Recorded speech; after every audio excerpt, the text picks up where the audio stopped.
नमस्कार, good morning, Radhe Radhe, सत श्री अकाल। आप सब लोगों का स्वागत है एक बार फिर इस अपने केपी कॉलेज के डिजिटल प्लेटफॉर्म पर।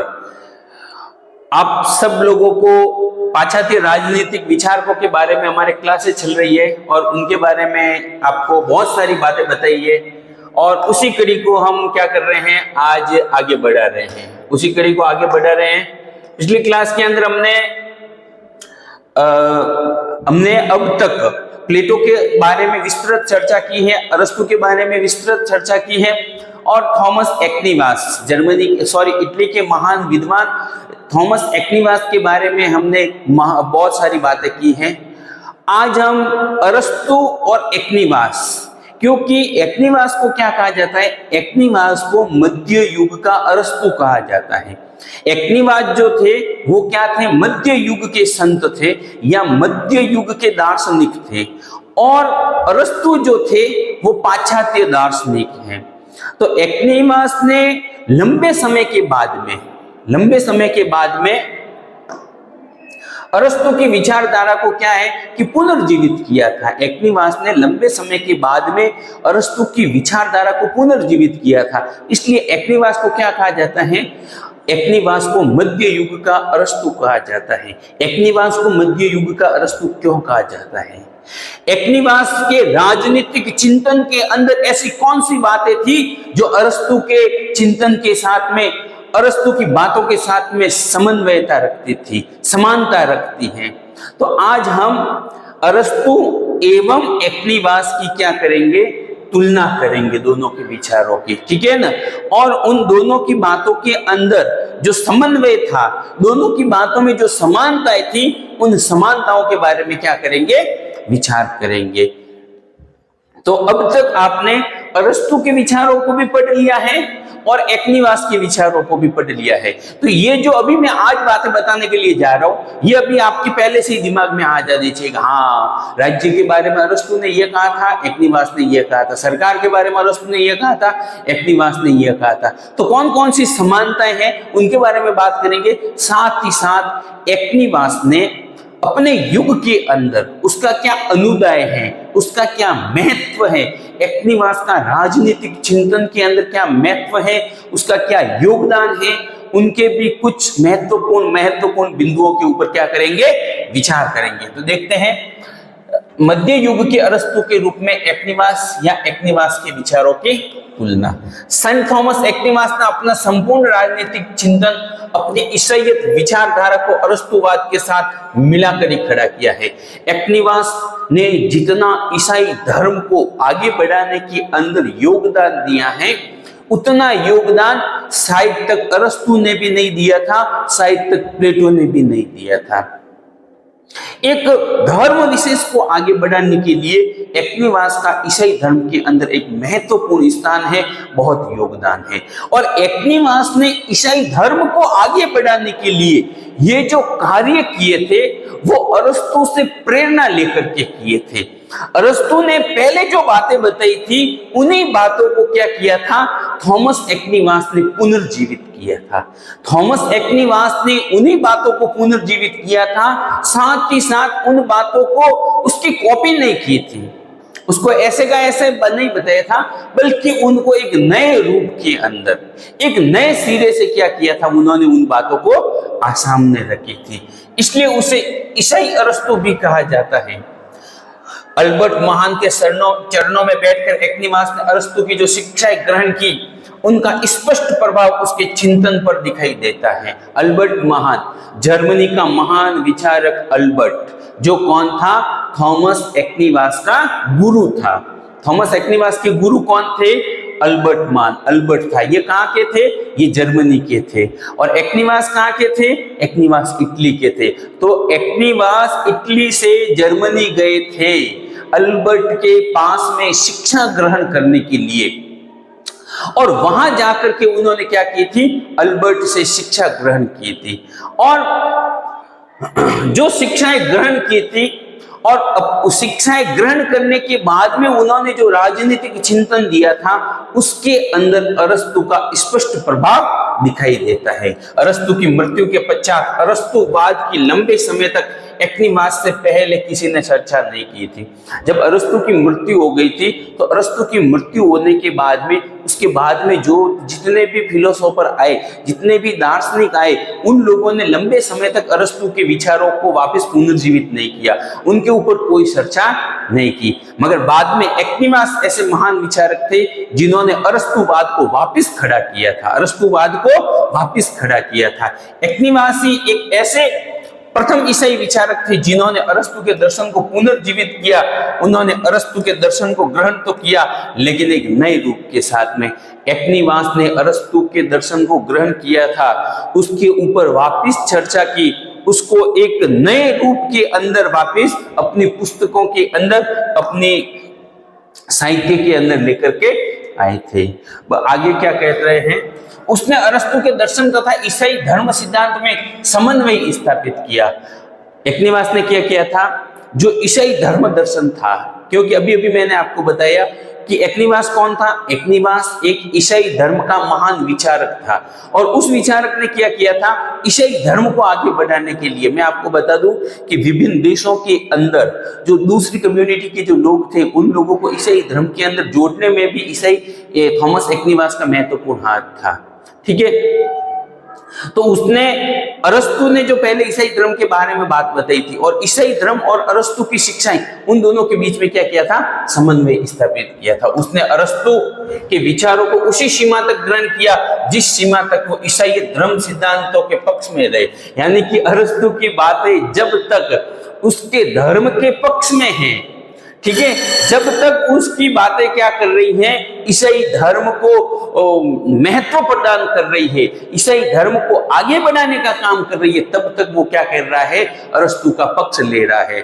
और जैसे ही अरस्तु की बातों के अंदर धर्म के प्रति, खास करके ईसाईयत के प्रति थोड़ी विपरीत भावना पैदा हो रही है, थोड़ा उसके अंदर कंट्रोवर्सी देखने को मिल रही है, तो वो क्या कर रहा है, उन बातों को छोड़ रहा है। एक्निमास ने अरस्तु की गलत धारणाओं का सर्वथा त्याग किया था।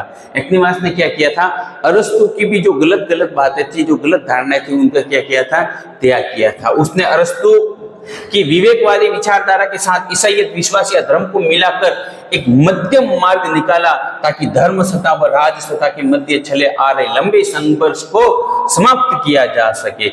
एक्निमास का नाम अगर इतिहास के अंदर याद किया जाता है तो किसके लिए याद किया जाता है, वो याद किया जाता है उसके लिए राज सत्ता और धर्म सत्ता के मध्य के संघर्ष को खत्म करने के लिए किया जाता है।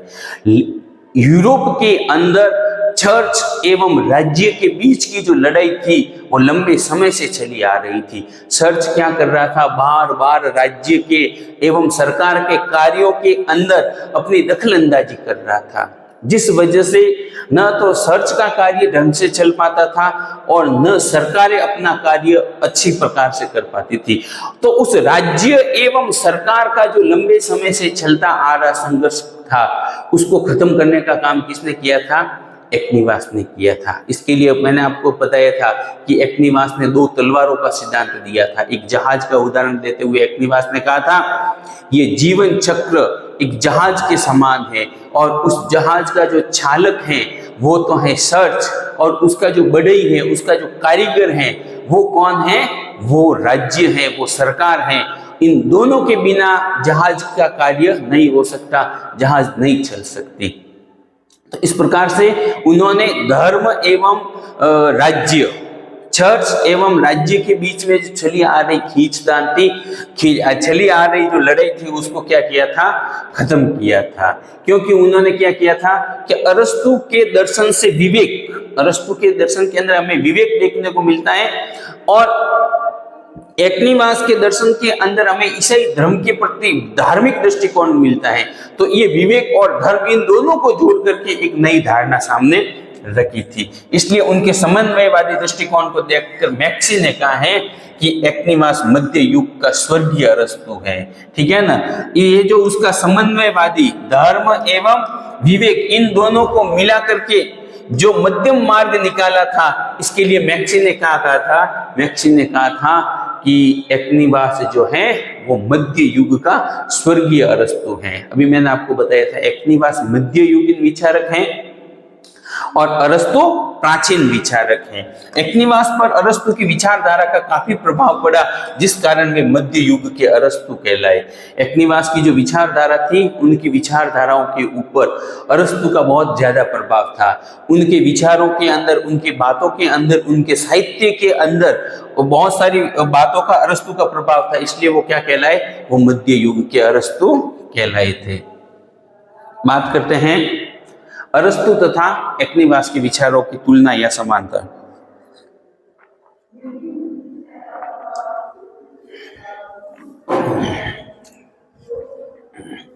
अरस्तु तथा एक्निवास के विचारों के अंदर कौन कौन सी समानता है? तो सबसे पहली विचार की समानता तो यही है। पहली समानता तो क्या होगी कि अरस्तु भी क्या चाहता था कि सरकार के कार्यों से सर्च एवं धर्म का प्रभाव कम हो, ठीक है, और सर्च अलग है और धर्म अलग है, ठीक है ना। इनको मैकियावेली की तरह इनको धर्म एवं नैतिकता को बिल्कुल एक्निवास ने अलग नहीं किया था, फिर भी एक जो धर्मांधता होती है उसको खत्म करने का कार्य एक्निवास ने भी किया था और अरस्तु ने भी किया था। एक एक बात पे विचार करते हैं। नंबर 1, अरस्तु ने धर्मनिरपेक्ष विचार दर्शन ने एक्निवास को काफी प्रभावित किया था। धर्म के संबंधित धर्मनिरपेक्ष, ठीक है ना, राज्य एवं सरकारें जो हैं वो क्या करेगी, धर्मनिरपेक्षता के सिद्धांत को अपनाएगी, किसी भी धर्म को विशेष जो है प्रोत्साहन नहीं देगी। अगर उस राज्य की सीमा क्षेत्र के अंदर कोई अन्य धर्म का मतावलंबी भी रह रहा है तो उसके साथ में भी वो ऐसा ही व्यवहार करेगी जैसा व्यवहार वो अपने खुद के धर्म के लोगों के साथ में कर रही है। इस आधार पर एक्निवास ने मध्यकालीन धर्मांधता के गर्त से राजनीतिक चिंतन को बाहर निकालने के लिए एक सेतु का निर्माण किया, ठीक है, यानी कि सरकार एवं राज्यों के अंदर धर्म को बाहर निकालने के लिए क्या किया, एक राजनीतिक चिंतन के अंदर एक सेतु बनाया। और वो सेतु क्या था, वो था वैज्ञानिकवाद। क्या था, वैज्ञानिकता। अब तक जो राज्य एवं सरकारें चर्च के आधार पर उनकी राज व्यवस्था के अंदर जो दिव्य सिद्धांत चला आ रहा था, जो कल्पनाएं चली आ रही थी, जो अंधविश्वास चले आ रहे थे, उनको उन्होंने एक्निवास ने खत्म करने का कार्य किया। और उन्होंने क्या है कि राजनीति के अंदर राजनीति को एक विज्ञान बनाने के ऊपर कार्य किया। और इसी प्रकार का कुछ कार्य अरस्तु ने भी किया था। तो पहली समानता क्या है, राजनीति को वैज्ञानिक दृष्टिकोण प्रदान करना। राजनीति को वैज्ञानिक दृष्टिकोण प्रदान एक्निवास ने भी किया था और अरस्तु ने भी किया था। ये पहली उनके अंदर क्या होगी, समानता होगी। उसने अपने चिंतन में वैज्ञानिकता को प्रवेश कराकर राजनीतिक चिंतन की महान सेवा की। उसके प्रयासों से अराजनीतिक चिंतन पुनः उस स्थिति में आ गया जो अरस्तु के समय में था।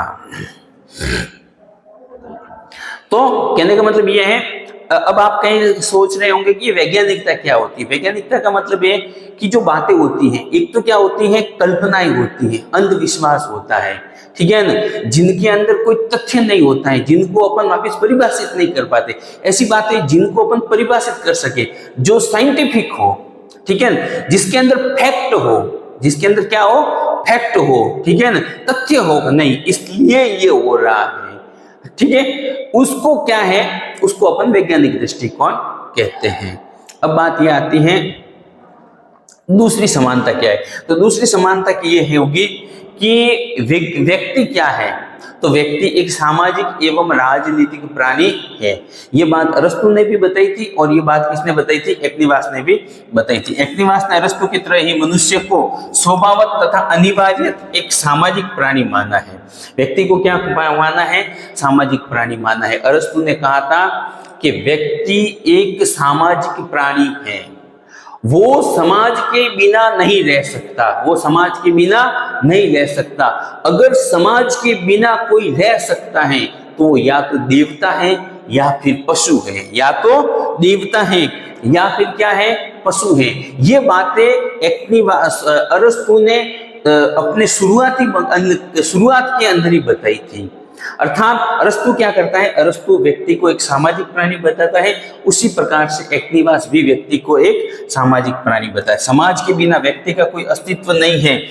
इस सिद्धांत के आधार पर एक्निवास ने राज्य को प्राकृतिक संस्था सिद्ध किया। चर्च का विरोधी न होकर पूरक ही है।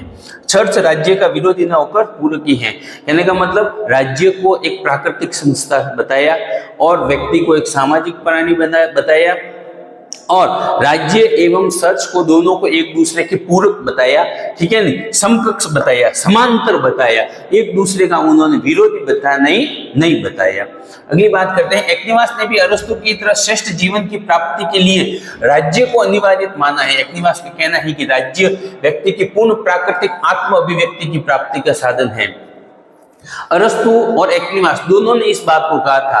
पहले के जो विचारक थे, जो पाश्चात्य राजनीतिक विचारक थे, उनका मानना था कि राज्य क्यों आया, राज्य अस्तित्व में क्यों आया, तो उनका मानना था कि व्यक्ति के पाप कर्मों की सजा देने के लिए, यानी कि व्यक्ति जब पाप करने लगा, व्यक्ति का जब पतन हो गया, तो उसको सजा देने के लिए राज्य आया। मगर एक्निवास और अरस्तु ने दोनों ने इस बात को सिरे से नकार दिया और उन्होंने कहा कि राज्य एक आवश्यक संस्था है।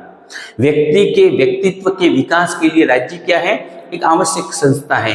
बिना राज्य के व्यक्ति के व्यक्तित्व का विकास नहीं हो सकता। यानी कि राज्य को पाप कर्म एवं पतन की वजह से नहीं, बल्कि एक अनिवार्य संस्था है, इसके लिए उन्होंने आया ये बताया। अगली बात आती है, एक्निवास ने अरस्तु से विवेक या तर्क का सिद्धांत भी ग्रहण किया है। उसका मानना है कि मानवीय विवेक पर आधारित ज्ञान ईसाई धर्मशास्त्रों के विपरीत नहीं है। उसने लौकिक सत्ता का आधार विवेक को ही माना है। व्यक्ति के अंदर जो विवेक होता है, व्यक्ति अपने विवेक से जो कार्य करता है वो धर्म के विरुद्ध नहीं होता है। एक उन्होंने लौकिक बातें जो होती हैं उनके ऊपर भी बल दिया। अब ये लौकिक और परलौकिक क्या होते हैं, जो मैंने कल की क्लास में आपको बहुत अच्छे से बताया है। एक्निवास न राज्यों व सरकारों का वर्गीकरण भी अरस्तु की तरह ही किया है। एक्निवास ने क्या किया है, राज्य एवं सरकार, राज्य कितने प्रकार के होते हैं, सरकार क्या कितने प्रकार की होती है, उनके कौन कौन से भाग होते हैं, इनका जो वर्गीकरण किया है एक्निवास ने, वो भी किसकी तरह किया है, अरस्तु की तरह किया है। उसने अरस्तु की तरह ही राजतंत्र, कुलीन तंत्र और सर्वलोकतंत्र, ठीक है ना, इसके अंदर मैंने बताया था राजतंत्र एक व्यक्ति का शासन, कुलीन तंत्र कुछ व्यक्तियों का शासन, और सर्वलोकतंत्र सभी का शासन। और इसके अंदर उन्होंने जो सर्वश्रेष्ठ बताया था वो राजतंत्र को बताया था। राजतंत्र जब विकृत रूप ले लेता है, ठीक है ना, तो वो क्या हो जाता है, तब वो निरंकुश राजतंत्र, सर्वाधिकारवादी राजतंत्र बन जाता है। और कुलीन तंत्र जब विकृत रूप लेता है,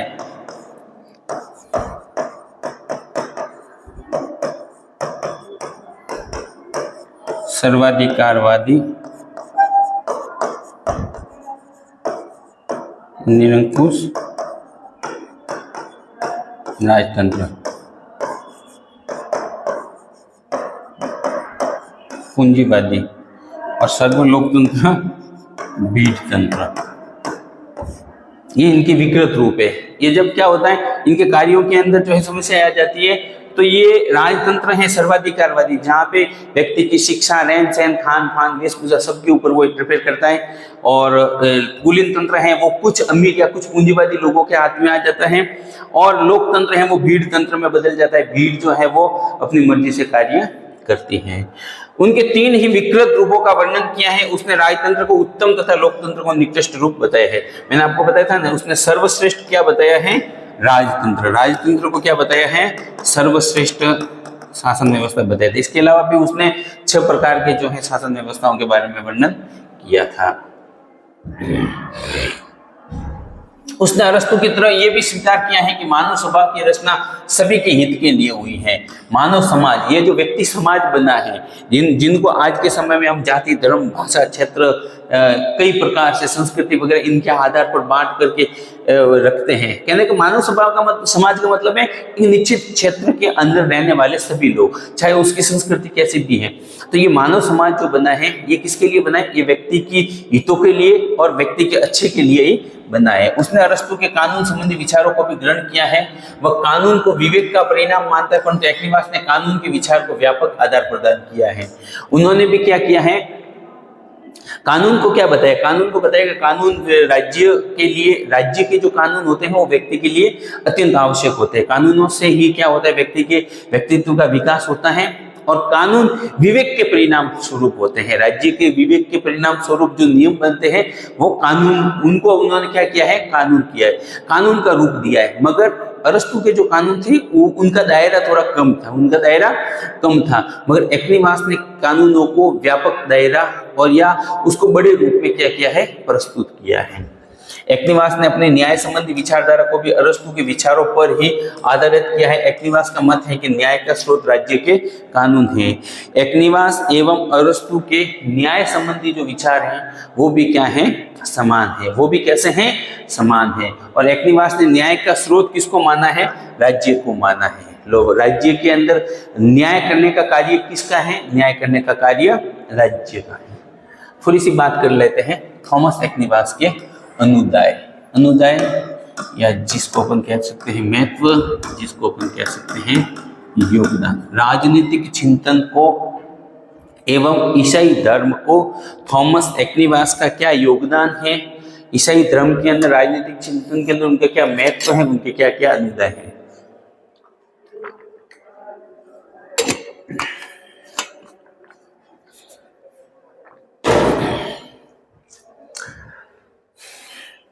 थॉमस एक्निवास 13वीं सदी का सर्वश्रेष्ठ और सर्वाधिक योग्य लेखक था। 13वीं सदी का वो क्या था? सर्वश्रेष्ठ और योग्य लेखक था। ठीक है।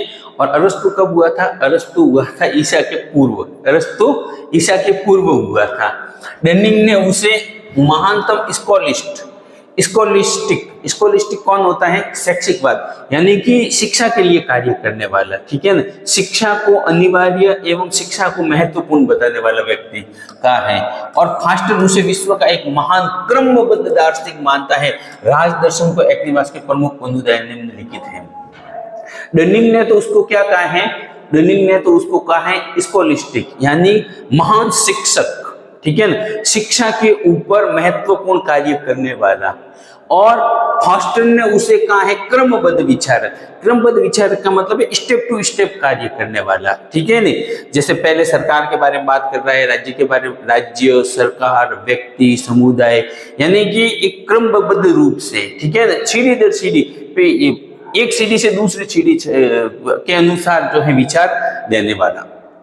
तब देखो राजनीतिक चिंतन को, राजनीति विज्ञान को थॉमस एक्निवास के क्या क्या योगदान है?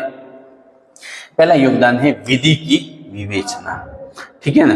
विधि की विवेचना एक्निवास की विचारधारा में सर्वाधिक मुख्य उसके द्वारा की गई विधि की विवेचना है, कानून की विवेचना। उसने जो कानून के बारे में बातें बताई थी, कानून के बारे में जो विवेचना की थी, वो राजनीति विज्ञान के अंदर उसकी महत्वपूर्ण है। उनसे पहले अरस्तु ने कानून के बारे में बातें की थी, मगर उनका दायरा क्या था? छोटा था। मगर इन्होंने जो है एक बड़े दायरे के अंदर कानून के ऊपर बातें की थी और कानून को 4 भागों में बांटा था। कानून को कितने भागों में बांटा था? 4 भागों में बांट रहा था। कौन कौन से 4 भाग थे? शाश्वत कानून, प्राकृतिक कानून, ठीक है ना, मानवीय कानून, और जो कल हमने क्लासों में पढ़े थे वो 4 कानूनों के अंदर भागों में बांटा था। ये विधि को महत्व को कहीं पर नहीं भूला है और उसने विधि को 4 वर्गों में विभाजित कर उसकी वैज्ञानिक ढंग से विवेचना की है। कानून के अंदर वैज्ञानिकता को लाया है और उसने कानून के बारे में महत्वपूर्ण बातें बताई है, इसलिए उनको जो है महान विद्वान कहा जाता है। तो विधि की विवेचना जो है, ठीक है, कानून की जो विवेचना की है एक्निवास ने सर्वप्रथम, उसकी बराबरी कोई और नहीं कर सकता है। दूसरा है राष्ट्रीयता के सिद्धांत का प्रतिपादक, यानी कि राष्ट्रीयता, यानी राज्य के जो लोग हैं उनके अंदर राष्ट्रीयता की भावना होना, राज्य के प्रति अच्छी भावनाएं होना। उसने मध्ययुगीन विश्व व्यापकता का विरोध किया, और उसके स्थान पर राष्ट्रीयता को उच्च स्थान प्रदान किया। उसकी इच्छा इस विचारधारा ने मैकियावेली को प्रभावित किया। मूरे के अनुसार यह कहना पूर्णतः सत्य है कि संत एक्निवास ने राष्ट्रीय राज्य के विकास में बहुत ही अधिक योगदान दिया था। राष्ट्रीय राज्य मतलब जो भी राज्य छोटे छोटे भागों के अंदर बटा हुआ है उसको एक राष्ट्रीयता का रूप प्रदान करना, और राज्य के अंदर निवास करने वाले जो लोग हैं उनके अंदर राष्ट्र के प्रति, राज्य के प्रति महत्वपूर्ण भावनाएं बढ़ना, और राज्य के लिए त्याग एवं बलिदान के लिए वो हर समय तैयार रहे, तत्पर रहे। इस प्रकार की बातें जो हैं एक्निवास ने बताई थी। अगली बातें आती हैं समाज समानता के सिद्धांत का प्रतिपादन।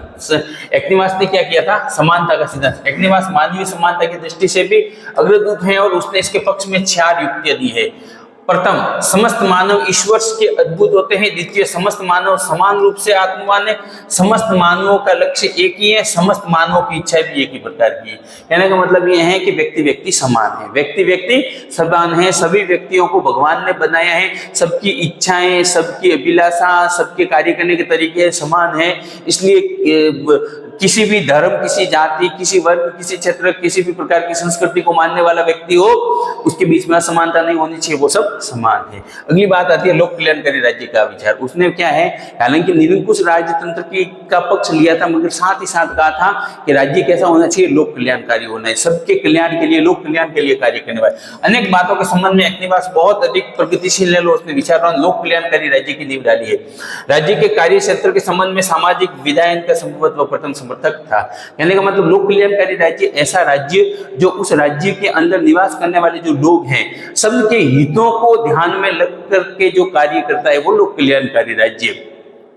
भाई भतीजावाद या किसी जाति धर्म विशेष के लिए कार्य करता है वो लोक कल्याणकारी राज्य नहीं होता। राज्य तथा चर्च के मध्य समन्वय। उसने क्या किया था कि राज्य और चर्च के मध्य ये लौकिकता और पारलौकिकता, और वो जहाज वाला जो उदाहरण दिया था, और क्या किया था कि सुख की प्राप्ति, लौकिक और पारलौकिक सुख की प्राप्ति बताए वह जीवन के इस लक्ष्य के आधार पर लौकिक संस्था, राज्य तथा धार्मिक संस्था, चर्च के मध्य समन्वय को आवश्यक समझता है। और उसने राज्य एवं चर्च के मध्य जो लंबे समय से चला आ रहा संघर्ष था उसको खत्म करके उनके मध्य समन्वय स्थापित करने की बात की थी और समन्वय स्थापित किया था। ठीक है, तो आज के लिए इतना ही। धन्यवाद।